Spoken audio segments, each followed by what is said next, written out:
Hello, everyone, and welcome to this podcast. Today I've chosen the question, what is awakening?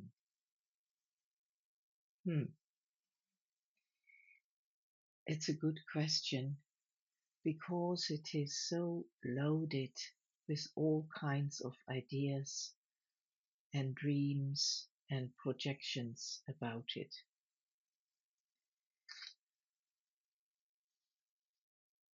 Actually, awakening is going on ever since mankind is on the earth, ever since life is on the earth.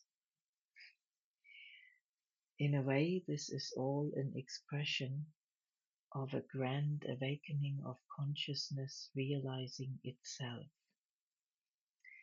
Now, in nowadays spiritual scene, awakening is often or usually seen as a thing, a something that happens to a person, and then they have a better life or a better state inside themselves, something like that.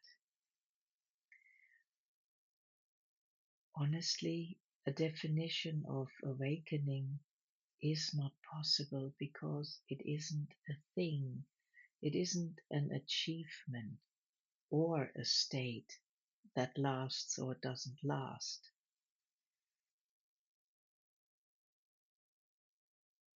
It is an ongoing unfolding of consciousness, and it happens also before we ever become aware of it.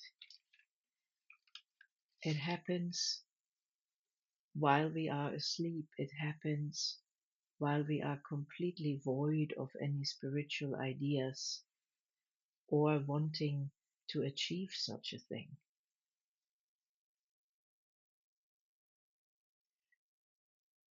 The moment we become aware of the possibility of it, we have heard about it or seen it in others, that is already the beginning of your awakening.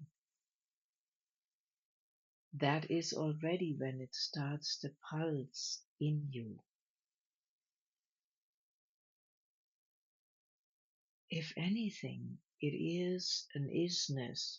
It is part of our being. It is in your cells. It is in your breathing. It does not come and go. The I, me, mine story, you is what comes and goes in that which is awake. Awake awareness is like the first expression of consciousness itself. Awake awareness, availability in the middle of the moment. That's a radical thing, actually, because it's outside timelines. And anything outside timelines scares the mind. It scares the owner of the mind, the pretend owner of the mind. It scares the you in you because it's outside of control of what the mind can perform. The mind functions so far in time, simply because it cannot do two things exactly at once. Maybe in the future that will become possible for our minds, but right now, for absolutely most of us, we cannot think two thoughts at the same time. We cannot have two feelings or sensations or emotions, two at the exact same time. You can try this very easily. You can check this. Don't believe it. And because that is so, an illusion of time, or time is created as an experience in our inner world. Now, awareness, awake awareness, is an isness independent of time. It is here before, during, and after awakening of itself. It is here before, during, and after the suchness of the isness in this moment. And it is actually a timelessness, a timeless unfolding of consciousness that loves to take all the space that becomes available in you. So what's clogging up the space is me and my story. That is what we believe, who we are, our history, our agenda about our attributes and our flaws and our mistakes and our great attributes and so on. The whole story.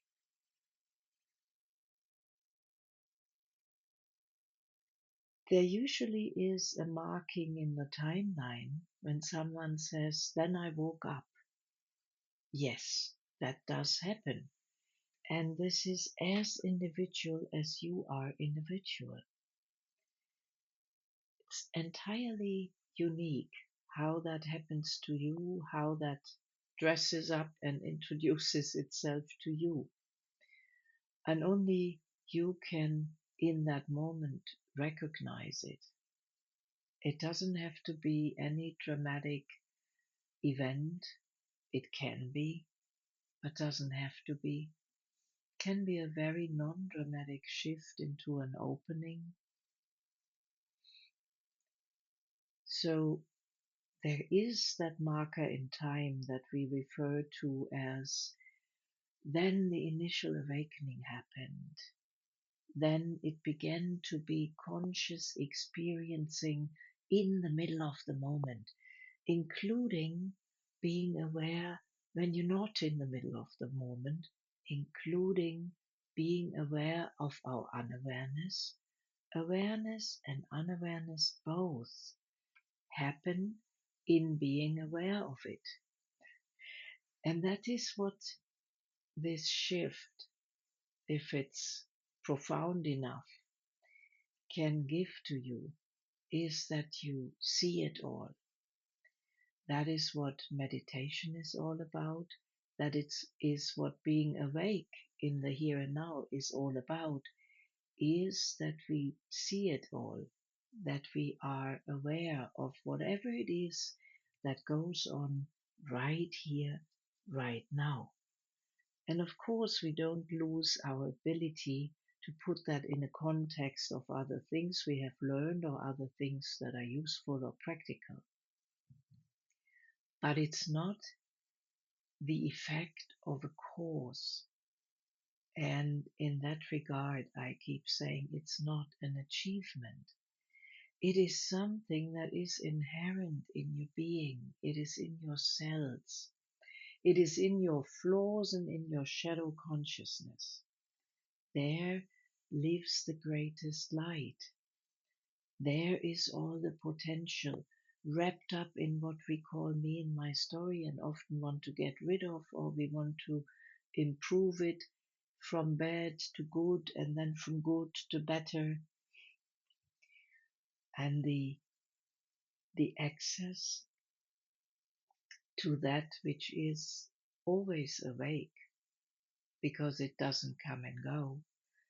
The access is when we pause, when you pause, like right now, just consciously and willingly stopping into this moment, being really here right now. It's very simple, very non-spectacular maybe. This stopping into the middle of the moment can crack the entire vessel and the load of having to carry that story about you.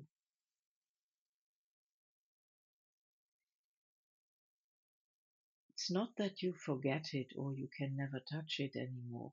You can laugh about it, you can share it with your friends.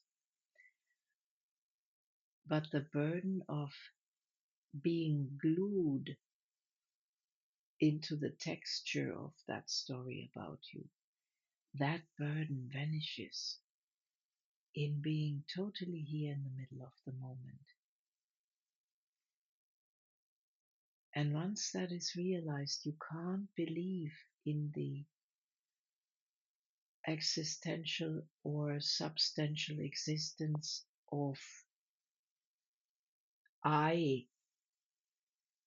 You can't believe in the glue of the egoic perception any longer. When you're really here now, there is no such thing. There's no space and no time in which any story of I can happen. Any story of me would be probably better English. You see, mind is a great tool. It knows how to correct, it notices mistakes. I've probably made many more with my English speaking here, so please forgive me that. And in the deeper listening, maybe you get in touch with that is already awake, aware, and available inside yourself. Thank you for listening. Namaste.